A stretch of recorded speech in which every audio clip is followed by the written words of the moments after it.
Hello दोस्तों, स्वागत है आप सभी का एक बार फिर से आपके अपने चैनल फर्स्ट चॉइस अड्डा पर। और आज हम इस वीडियो के अंदर बहुत सारे क्वेश्चंस को देखने वाले हैं, तो वीडियो को आखिर तक ज़रूर देखिएगा। चलिए शुरू करते हैं। पहला क्वेश्चन है दोस्तों, trading account is a. Trading account कैसा अकाउंट होता है? एक नॉमिनल अकाउंट होता है। तो ऑप्शन थर्ड बिल्कुल सही है। The chartered accountants act is in कौन से ईयर में आया था? 1949। तो बिल्कुल सही है ऑप्शन सी। क्वेश्चंस को मैं पढ़ूंगा ही क्योंकि भाई टाइम बहुत कम है, तो ज़्यादा से ज़्यादा क्वेश्चन हम इसी तरीके से देख सकते हैं। Auditor is an dash of A share holder. तो ऑडिटर क्या होता है? एक एजेंट होता है शेयर होल्डर का, इसलिए ऑप्शन बी बिल्कुल सही है। Dash begins where accounting ends. जहाँ पे अकाउंटिंग खत्म होती है वहाँ पर ऑडिटिंग शुरू होती है, तो इसलिए ऑप्शन बी बिल्कुल सही है। Dash audit is compulsory for joint stock company. कैसा ऑडिट कंपलसरी होता है ज्वाइंट स्टॉक कंपनीज के लिए? तो स्टैच्यूटरी ऑडिट कंपलसरी है ज्वाइंट स्टॉक कंपनीज के लिए। Auditing refers to examination of accounts of professional accountants, यानी examination of accounts of professional accountants. ये बिल्कुल सही है, इसी का मतलब है auditing. Now main object of auditing, मतलब मुख्य उद्देश्य क्या है ऑडिटिंग का? तो to find out whether profit and loss और balance sheet show true and fair status या true and fair state affairs of business. तो ये ऑप्शन बिल्कुल सही हो जाएगा, बी वाला। Auditing is compulsory for, auditing compulsory है किसके लिए? ऑल जॉइंट स्टॉक कंपनीज के लिए। तो ऑप्शन सी वाला जो है दोस्तों वो बिल्कुल सही है। Interim audit refers to audit work to find out and check interim profits of a company. तो ये इसमें ऑप्शन सी है कि interim audit refers to audit work to find out and check interim audits profits of a company. Next, a continuous audit specially needed for. एक continuous audit specially needed होता है किसके लिए? बैंकिंग कंपनीज के लिए। तो ऑप्शन सी इसमें बिल्कुल सही है। Next, internal auditor has to submit report to. Internal auditor को सबमिट करनी पड़ती है रिपोर्ट, किसको? मैनेजमेंट को, यानी ऑप्शन डी इसमें बिल्कुल दोस्तों सही है।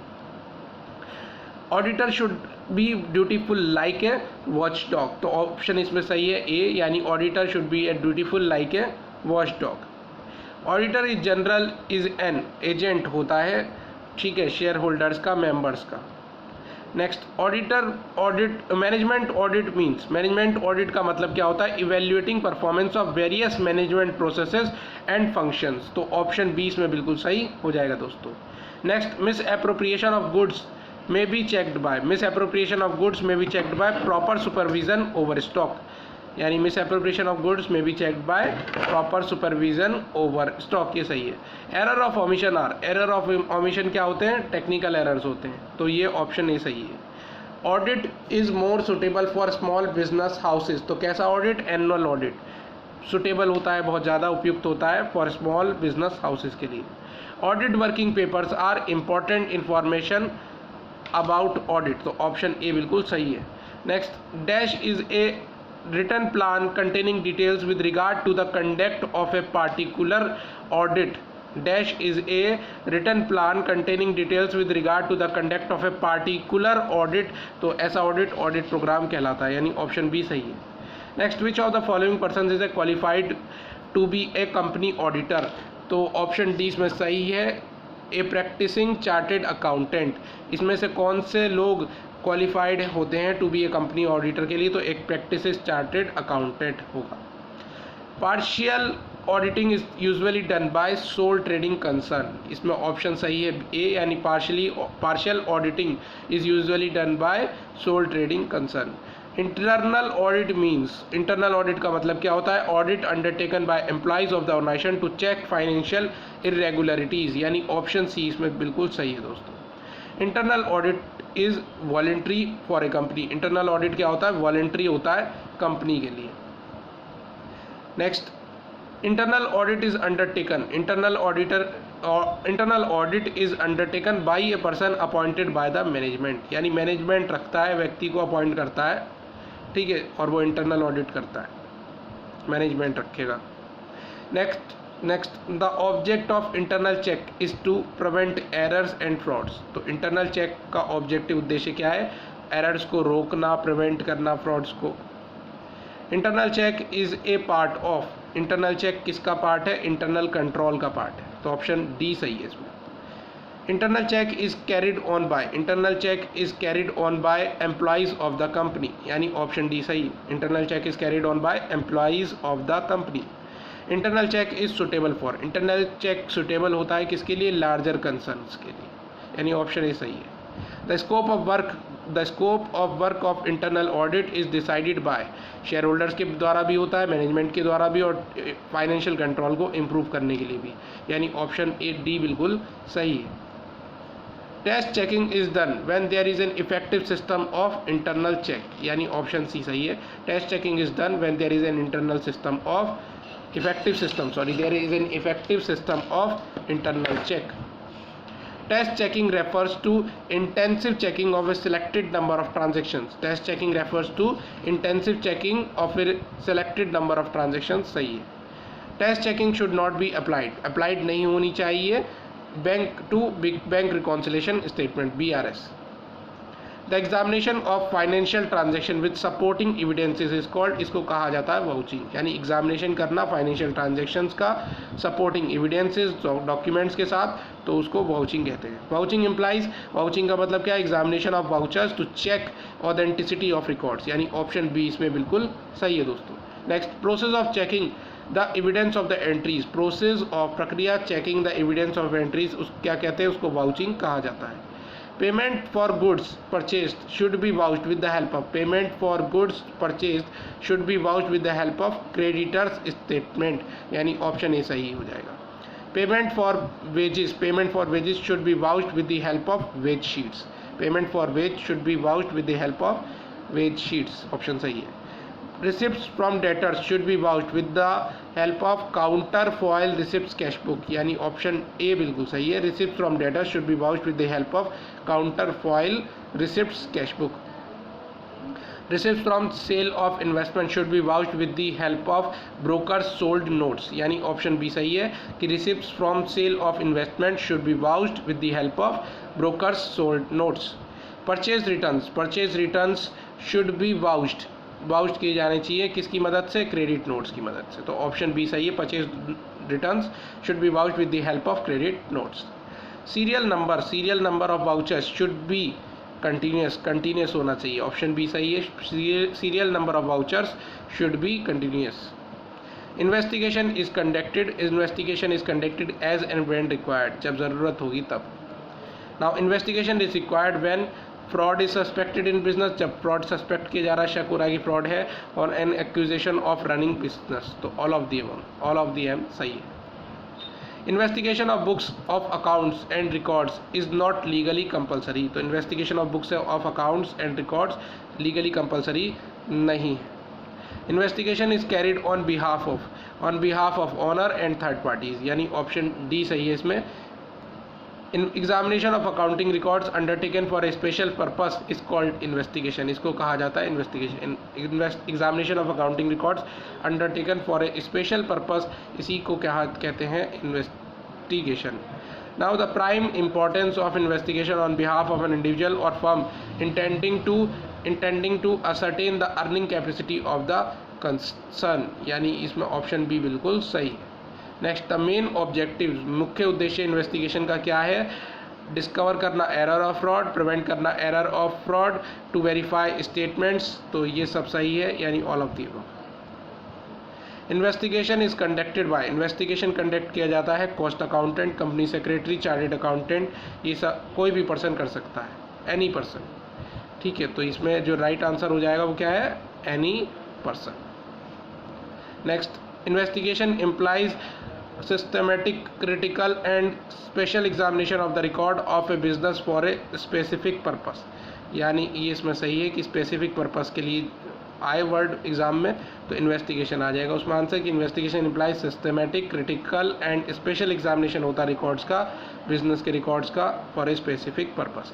इन्वेस्टिगेशन सीक्स कंक्लूजन एविडेंस और कोरोबोरेटिव एविडेंस, यानी ऑप्शन ए और बी दोनों सही है दोस्तों। Next, dash is conducted even though the accounts have been audited, तो अकाउंट्स ऑडिटेड हो भी चुके हैं फिर भी कंडक्ट हो रहा है, तो ऐसी प्रक्रिया कहलाएगी investigation.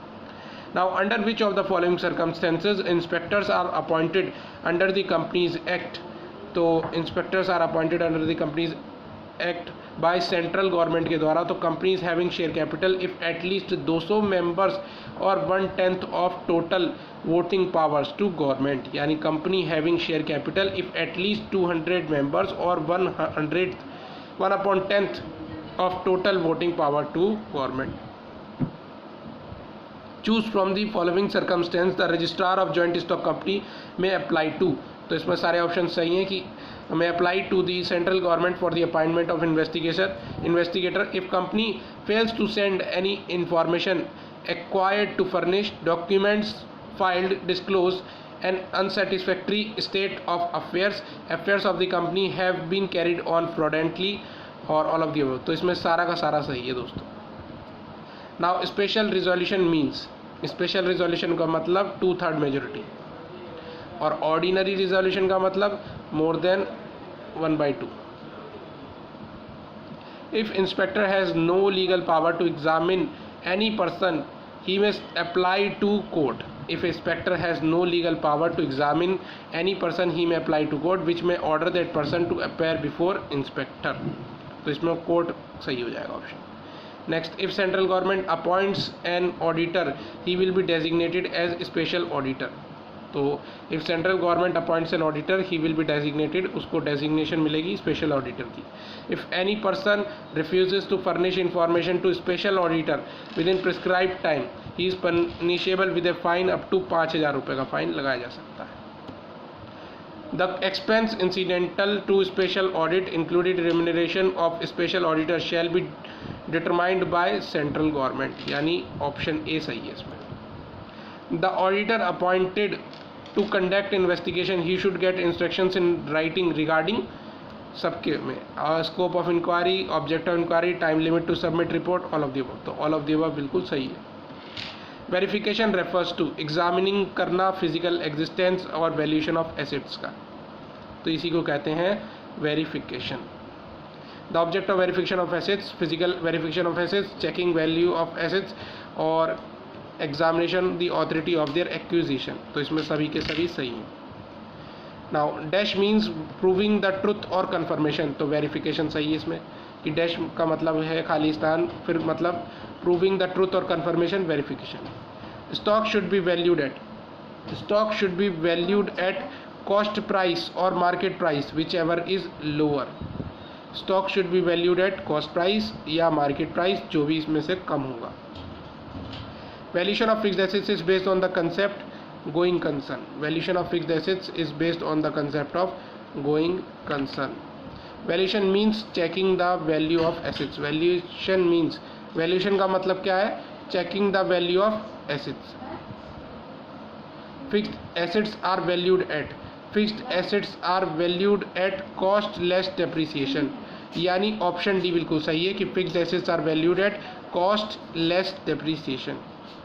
Floating assets are valued at, floating assets are valued at cost price और market price, इनमें से जो भी कम होगा whichever is low.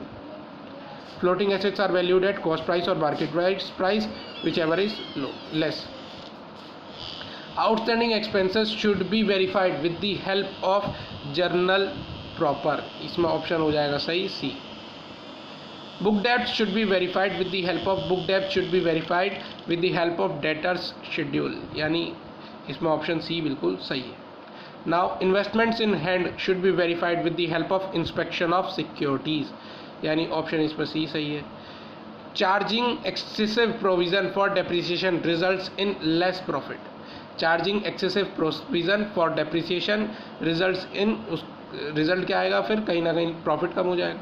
अगर ज़्यादा एक्सेसिव प्रोविज़न रखेंगे आप डेप्रिसिएशन के लिए तो प्रॉफिट कम होगा. नेक्स्ट क्या है? Dividend can not be paid, dividend paid नहीं किया जा सकता, can not be paid out of capital receipts, तो इसमें ऑप्शन बी सही है.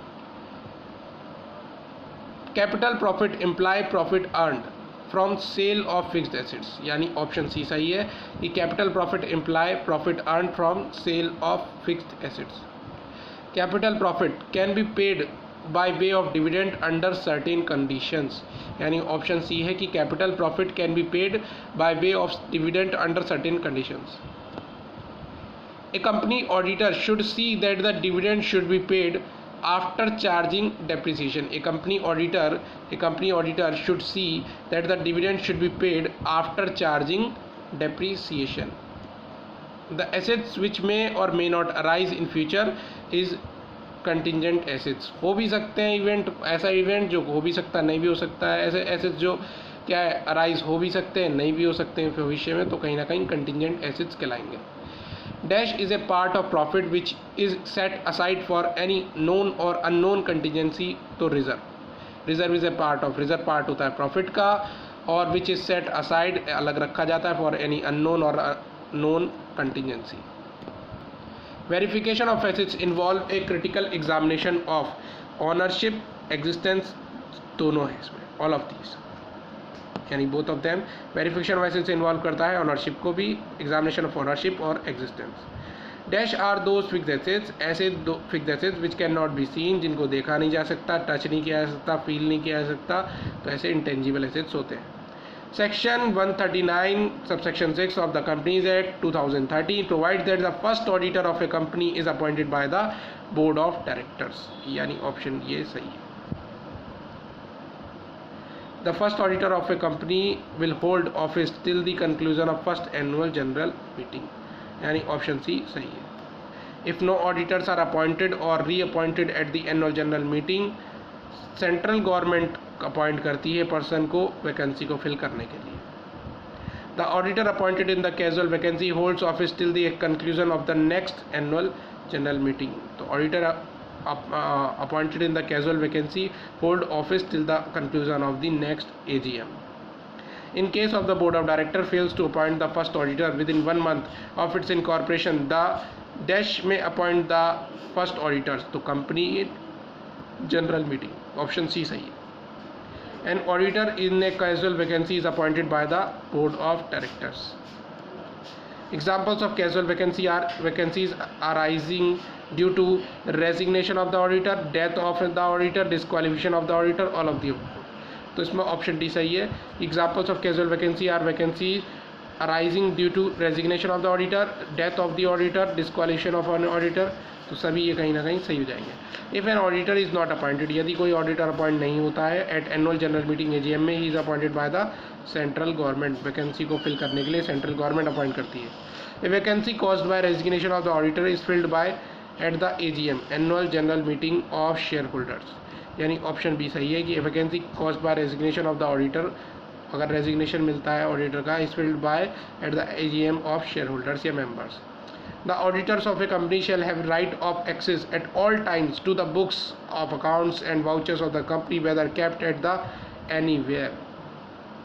तो ऑडिटर ऑफ कंपनी शेल, उसके पास ए राइट है एक्सेस का एट हर समय, कि वो कोई सी बुक्स मंगवा सकता है चेक करने के लिए, एग्जामिन करने के लिए. अकाउंट्स, वाउचर्स कंपनी के से रिलेटेड होने चाहिए, और चाहे कहीं पे भी रखे हो एनीवेयर, उसको मंगवाने का अधिकार है. रिस्पॉन्सिबल पर्सन ला के देगा. A government company auditor may be appointed by the CAG, यानी controller and auditor general of India. Option A सही है. Remuneration of a company auditor is fixed by the remuneration of a company auditor is fixed by the appointing authority. यानी option D सही है, appointing authority. A company auditor in general has to submit its report to shareholders, को submit करनी पड़ती है. Share premium account should be shown in the balance sheet under reserves and surplus. Share premium account should be shown in the balance sheet under reserves and surplus. Amount of share premium may be utilized for writing of preliminary expenses. Amount of share premium may be utilized for writing of preliminary expenses. Dash is the medium through which an auditor expresses his opinion on the financial statements. पर अपनी opinion दे रखेगा, तो ऐसा medium है auditor की report. इन इस report auditor देता है अपना opinion. The auditor's opinion may be of the following types, तरह तरह की हो सकती हैं. अनक्वालिफाइड ओपिनियन भी होती है, 4 तरह की होती हैं. एडवर्स ओपिनियन भी, क्वालिफाइड ओपिनियन भी, और डिस्क्लेमर ऑफ ओपिनियन भी. यानी इनमें से एनी ऑफ द अबव बिल्कुल सही है. यानी 4 टाइप्स की होती है: unqualified opinion, adverse opinion, qualified opinion और disclaimer opinion. Now civil liability of an auditor implies liability for misfeasance, यानी कि दुराचार, अपराध या भ्रष्टाचार इसको कहा जाता है। Now the meeting held by the company within in a period of not less than 1 month and not more than 6 months is called statutory meeting कहा जाएगा। An auditor is a watchdog and not a bloodhound. This is related to, ये related है किस case से? Kingston cotton mills limited 1896 के case से।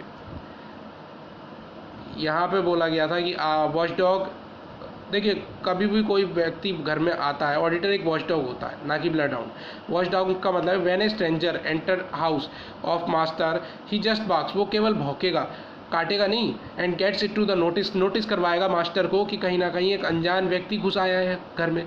The dog do not start biting the stranger, it is the duty, ये owner की duty है कि क्या एक्शन लेना उस बंदे के खिलाफ। The dog always thinks about the owner, हमेशा ऑनर के बारे में सोचेगा, जैसे कि ऑडिटर हमेशा शेयर होल्डर्स या मेंबर्स के बारे में सोचता है। It is the same way an auditor always thinks about the owners of the company. It is the responsibility to find true and fair value of the business and gives all the details, सारी की सारी details देना errors और frauds के बारे में। Business में जो भी एरर और फ्रॉड हो रहा है उसकी सारी की सारी डिटेल्स देने का काम किसका है? ऑडिटर का है। Now auditing can be defined as examination of books of accounts. Auditing का मतलब है कि बुक्स ऑफ अकाउंट्स का एग्जामिनेशन करना। Audit according to institute of chartered accountant of India ICAI, auditing is a systematic है independent examination of data, statements, records, operations and performances, financial हो या otherwise of an enterprise for a stated purpose. Now the auditing originated in Egypt. Auditing कहाँ originated हुई है? Egypt में हुई है। The main उद्देश्य क्या है ऑडिटिंग का? ट्रू और फेयर स्टेटस बताना कंपनी का क्या है। A company auditor submit his report, company का ऑडिटर सबमिट करता है रिपोर्ट किसको? शेयर होल्डर्स को in their AGM annual general meeting में। Which is the type of audit report? तो क्वालिफाइड रिपोर्ट भी, क्लीन रिपोर्ट भी होती है, यानी कि A and B बिल्कुल सही है। Internal auditor is appointed, internal auditor appoint किया जाएगा, रिमूव किया जाएगा, किसके द्वारा? मैनेजमेंट के द्वारा। ये मैनेजमेंट के लिए काम करते हैं। A company gets the auditing of accounts done by the internal auditor, a company gets the auditing of accounts done by the internal auditor, तो इसमें सेटिस्फेक्शन किसको मिलेगा? मैनेजर्स को ही मिलेगा। Detection and prevention of errors and frauds in audit is subsidiary audit object कहेंगे या secondary कह सकते हैं इसको, कि detection and prevention of errors and fraud in audit is secondary object या सब्सिडियरी ऑब्जेक्ट, तो इसमें बी ऑप्शन सही है। ऑडिटिंग बिगन्स, ऑडिटिंग की शुरुआत वहाँ से होती है जहाँ पे अकाउंटेंसी खत्म होता है, तो ऑप्शन ए सही है। Who is the following can not the auditor of a company, इसमें से कौन सा ऑडिटर नहीं हो सकता है दोस्तों? तो एन इनकॉर्पोरेटेड इंस्टीट्यूशन, एक इनकॉर्पोरेटेड इंस्टीट्यूशन ऑडिटर नहीं हो सकती है, जबकि चार्टेड अकाउंटेंट की फर्म या चार्टेड अकाउंटेंट जो प्रैक्टिस कर रहा है वो ऑडिट कर सकता है। The ratios which reveal the final results of the managerial policies and performance is, ऐसे ratios को कहा जाता है profitability ratios. Which of the following matches with fixed assets ratios? तो इसमें ऑप्शन सही हो जाना चाहिए लॉन्ग टर्म सॉल्वेंसी रेशियो मेरे हिसाब से। The ratio which determines the profitability from the shareholders point of view, तो इसको return on share holders fund भी कहेंगे, यानी ऑप्शन सी बिल्कुल सही है इसका, कि ऐसे ratio which determine the profitability from shareholders point of view return on shareholder fund कहलाएंगे। Now the ratio which shows the proportion of profit retained in the business out of the current year profit, इसको कहेंगे retained earning ratio, से पता चलेगा।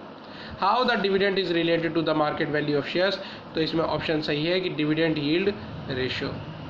इन funds flow statement, funds from operation क्या है? Source of fund कहलाता है, तो ऑप्शन इसमें लास्ट वाला सही है। डिक्रीज इन करंट लाइबिलिटी, अगर करंट लाइबिलिटी डिक्रीज हो रही है तो वर्किंग कैपिटल कहीं ना कहीं क्या होगी?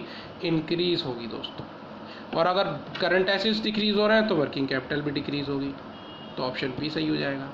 एनी ट्रांजेक्शन, ऐसा transaction between A current and account and another current account does not affect, तो फंड्स होना चाहिए मेरे हिसाब से। बाकी कुछ लोग वर्किंग कैपिटल भी बोल रहे थे, अब पता नहीं क्यों, पर मेरे हिसाब से फंड्स होना चाहिए इसका। Which ratio measures the number of times the receivables are rotated in a year in terms of sale, ऐसे ratio which measures the number of times the receivables are rotated in a year in terms of sales, तो कहते हैं इसको debtors turnover ratio. A biscuit operating concern employs batch costing कहलाएगी, तो option C इसमें सही है। Marginal costing is concern with, marginal costing concern related है किससे? वेरिएबल कॉस्ट से। A colliery company employs single costing, इसका सही होना चाहिए। Cost accounting is applied to manufacturing and services concern, तो ऑप्शन डी सही हो जाएगा। Cost accounting is applied to managing and services concerns. Cost accounting emerged mainly on account of, तो ये कहीं ना कहीं लिमिटेशन है किसकी, फाइनेंशियल अकाउंटिंग की। The main objective cost accounting का मेन उद्देश्य क्या है कॉस्ट अकाउंटिंग का, to ascertain true cost of products and services, तो इसमें ऑप्शन जो सी है वो सही है। Financial accounting is concern with the recording of day to day business transactions, यानी ऑप्शन सी जो है वो बिल्कुल सही हो जाएगा। Which of the following defines outstanding salary account, तो रिप्रेजेंटेटिव पर्सनल अकाउंट ही है ऐसा अकाउंट जो आउटस्टैंडिंग सैलरी अकाउंट को डिफाइन करता है। In a moderately symmetric distribution, mean, median, mode are connected by a, तो इसमें जो सही होना चाहिए वो है मोड बराबर 3 मीडियन माइनस 2 मीन। आ चुका है ये question. Checking conducted to know the correctness of accounts books as well as statement prepares on their basis is called auditing. अब ये किसने डेफिनेशन दी है, ये डेफिनेशन का जवाब आप मुझे ज़रूर देंगे कमेंट सेक्शन में लिखकर। और आज के लिए वीडियो इतनी ही काफ़ी है, मिलते हैं नेक्स्ट वीडियो में, तब तक के लिए जय हिंद और जय भारत।